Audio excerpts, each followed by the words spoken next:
Sarah Wingard, U.S. immigration attorney from 3A Immigration. Today, we're going to touch on the E-2 visa and some steps and tips to follow if you're going to use a gift from someone to fund your E-2 business to get to that substantial investment requirement for an E-2. Alrighty, so first up, you're going to want to move money from his or her personal bank account, who's gifting you the money, to your personal bank account. There's the gift.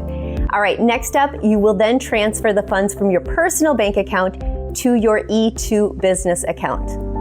Now, I do want to mention that moving money in one big transaction versus multiple transactions has really no impact on your application because the bank statements are going to clearly show the transfer of funds, whether it's in one large transaction or several smaller ones.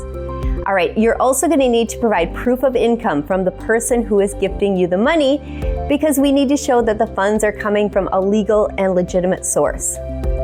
Now, you should submit a gift letter clearly stating that the person who gifted you the money has zero intention of getting the money back.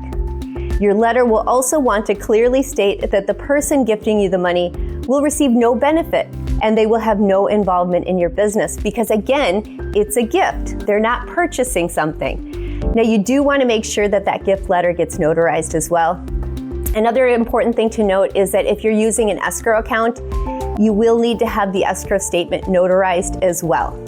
All right, so there you have it. A few tips and some steps to follow if you are using gifted funds to invest in your E-2 business. So good luck. Give us a call at 3A Immigration and we'll be happy to help you get that E-2 visa application approved. Thanks for watching. Please like and do subscribe.